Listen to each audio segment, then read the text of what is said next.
I want to give you some ideas on things that you can do or jobs that you can apply for when you are at university.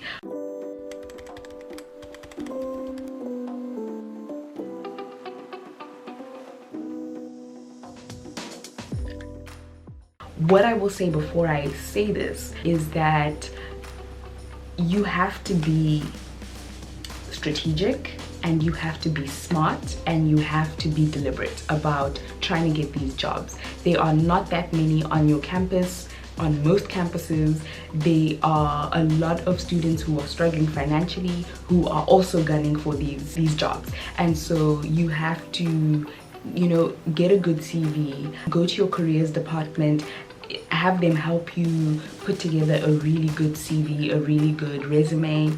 You know, make sure that you're writing a good motivational letter or personal statement, whatever it is they require of you. Make sure that your application is just top notch. Ask a friend to check it if you need to. But if these are things that you struggle with, then there most likely are resources that you can take advantage of already on your campus. And if they're not on your campus, then you can also just Google. You know, I used a lot of templates for my CV and cover letters and application letters from just Googling, you know, because sometimes you don't know where to start and you don't know how to put the words together, and those can give you some really good ideas on how you can, obviously don't copy paste, but like use them as ways to know how to write a good application letter and to have a good CV.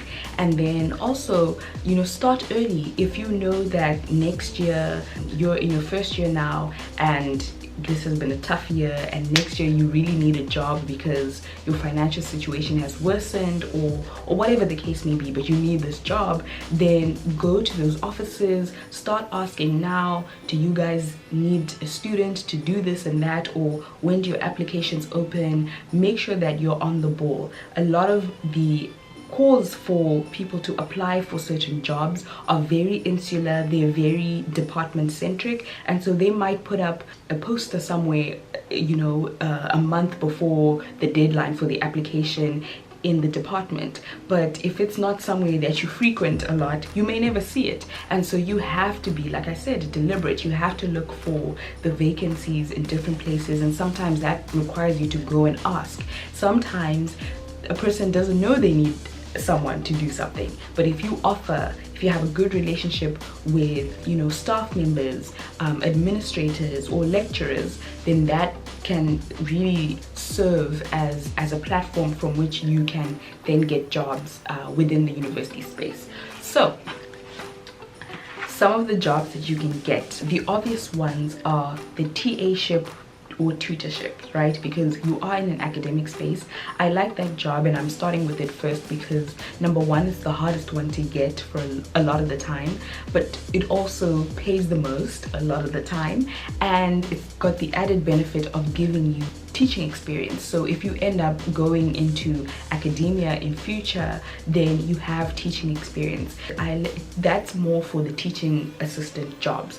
But if you are like a tutor, that's something that you can do on the side. That's something that you can do, you know, without, it doesn't have to be through the university. And you could probably even offer tutoring right now as we are social distancing and do it, you know, online. So, you know, I remember I tutored French. It was voluntary, I wasn't being paid, but that's something that I did in my, I think I was actually in first year at the time when I tutored, and that was because I took French in high school. So even though I was a first year student at university, I had that knowledge skill. So, you know, tutoring is a great job. Another great job, again, very difficult to get but pays very well, is residence assistant or subwardening, or, you know, something that has to do with the residence life. There is tons of opportunities within the residence life departments, and they often call on students, especially around orientation and around open days. They call on students to, you know, literally give life to a lot of the residence life programs, because they want your input, right? And they want students involved. So that is a great place to look for jobs within the university space. It also pays very well. A lot of the time you get free accommodation. That was my experience. I RA'd for a study abroad program which actually taught US. It housed students from the United States who were studying in Cape Town. One of the best experiences ever, and there were so many cool perks to the job, including housing, right? That was the biggest one, really. And those jobs, again, really hard to come by because a lot of students want free housing, but that was one of the added benefits of it. And subwardening, again, you know, I remember I was in the residence hall and I was a subwarden, which is basically an RA, and you know, we got good money for that, so that's also something you can do. I worked at the residence hall reception, you know, answering calls, dealing with packages, you know, making sure people leave the residence at the right time. I was in an all-girls res, and so we had to sign people out and sign people in, you know, and it paid hourly, but it was actually really good money, and I was able to sustain myself off of that, you know, income. So that is also a good option if that's something that's offered at your university. You know, you have to look into it, but like I'm saying, the residence space is such a fertile space for making money. The Tuckshop is one of the things that I did, which is, like I said, a Tuckshop is like a corner store, but really what it was just like a little store that a student started within the residence, because the shops were a little bit far from where the residence hall was. And so a student many years ago, I think, noticed that there was a room that had enough space for them to like sell things in, and so that student actually started this program where people who came into the residence hall would apply. They would, you know, put in business plans, and then one person would be picked, whoever had the best business plan, and they would be able to run their little store. It, you know, it ran from, I think, like 12 p.m. to 12 a.m. In the evening, and you know, I worked shifts there, and again made surprisingly really good money from that. But you know, besides working as someone, like, I was just an employee of the student who owned the business. However, if you have the business acumen and you have the capital to start something within your res, or you see that, hey, there's an opportunity to make money, starting social entrepreneurship or starting entrepreneurship within the university is a really good idea. At the University of Cape Town, where I was at, there was a student who started a coffee vending machine business, and it boomed because we didn't have that on campus. Like, if you wanted coffee, you had to go to the cafe or, you know, one of the little coffee shops on campus. But this was just like vending machines in key areas in the different departments on campus. You just put in your money and, you know, you get instant coffee right there, and it, like, just amazing. That person, I think, made a whole lot of money, and I think eventually ended up like really employing people. Like, it was amazing. And so if there are opportunities, if there are things that are missing in your university space, then you can use that as an opportunity to you know, to start an enterprise, start a business. Do hair or fix things. If you have a skill, like, I remember the one time, true story, I was like, we were at like a rally or something, and this girl saw my hair and was like, who did your hair? And I was like, I did it myself. She's like, you're gonna do my hair. And she paid me like 200 rands to do her hair. It ended up being one of the best experiences of my life. Would never do it again because it took the whole day to do it. But it was such a nice experience. You know, I went to her house, spent the whole day there, we chatted. This was someone I'd never met, but I made a quick 200 rand off of this girl that I had no idea who she was. And so if you have a skill, like, you know how to do hair is a big one, because, you know, girls, especially black girls on campuses, you know, historically white campuses especially, it's hard to find hair shops around, you know, and so it's hard to find affordable people who can do our hair, if you find them at all. And so if you know how to do hair, that is a great way of making money. If you know how to make wigs, I'm sure that is an amazing, like that is just a pot of gold sitting right there. But if you know how to fix things, so if you're really techie and good with like computers, laptops, phones, that is probably a really good resource as well. Again, with all of these things, please be careful. Please make sure you're not breaking any laws. Make sure that everything that you're doing is above board, because once again, if you are an international student, you don't want to jeopardize your immigration status. Make sure that you're working within the 20-hour limit or whatever limit your visa status gives you. But these are just some of the ideas that you can, take. Orientation jobs, like I said before, are great within the resident space, but even within the faculty. I was an orientation leader in our law faculty 1 year, and it was tough because we had to do training for I think 4 weeks or something like that. Saturday mornings we had to wake up and do training for orientation, but it was a really good experience. I enjoyed it. I did it with a really close friend too, so it was very fun. But it's a good way, and I know people who did orientation. They did orientation for the law faculty, and then they did orientation for the international student office, so they had 2 sources of income at the same time. And it's also great leadership experience, great team building experience as well. So there are benefits to doing this stuff, because you're killing 2 birds with 1 stone essentially. And this is all stuff you can later on put in your CV, and you won't need to pad your CV or lie, because you will have tangible experience and tangible useful skills from all of the stuff that you would have done. I also, random, but trying out products for people, as well as advertising and marketing.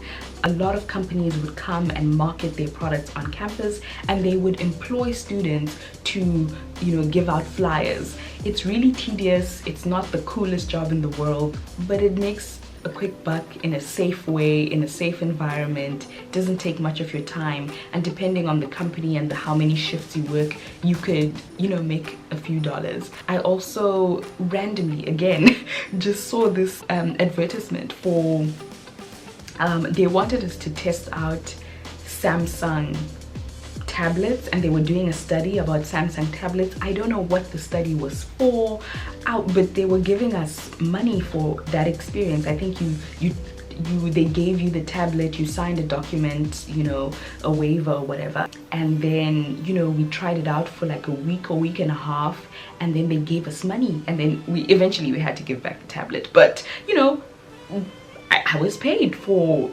nothing, basically, to just use this cool gadget. I wish they would have allowed us to keep, but still, that was another idea. That just so many opportunities, but I would literally, my eyes were always looking for these because I needed the money.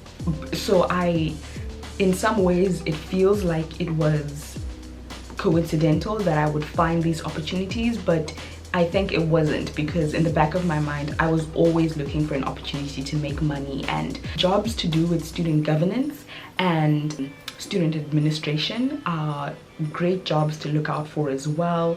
Again, around orientation, our housing department at the university that I was at would hire students, because it's a complete mess when students come on campus the first week of orientation, and they would need extra hands to direct people, to put in people's names and details into the systems, etc., all of that kind of thing. But also student leadership positions sometimes pay. I know in South Africa, being on the student representative council comes with a stipend, and while that shouldn't be the reason why you join the student representative council, it should be to represent students and their issues, it doesn't hurt that there is payment that comes with that, because it is work and you do spend a lot of money and a lot of time representing students and doing the policy work that you need to do. And so having that kind of support really helped when I was in the SRC. Finally, editing. I have a friend who, she's a PhD student, but she started her editing consultancy business where she was editing people's theses, and she got so big that she wasn't just editing people's theses or dissertations from our university, but people from outside would ask her to edit their dissertations. And it was amazing to see, like, she has this experience and this academic experience, and she's taking advantage of it and monetizing it, which is great. Like, definitely you should be paid. You have degrees, you have research and writing experience, you know what putting together a big body of research work requires and involves. You know, if you have a grasp on whatever language the dissertation is written in, you can edit in terms of, like, is the spelling right? You know, you're doing the spelling checks, you're doing the grammar checks, you're looking at whether or not someone's referencing convention has been done correctly. And she would charge per page, and she was killing it. Like, I thought that was so amazing, and it was just like her ingenuity in doing that was amazing. In a business like that, you want to make sure that you have results, and that the people that you're editing for come back to you and say, this is a really good person. And it, you know, it was like a referral system where she had great results from the people who she'd worked with before, and they were really impressed with how much her editing had helped them, and so they would refer their friends to her.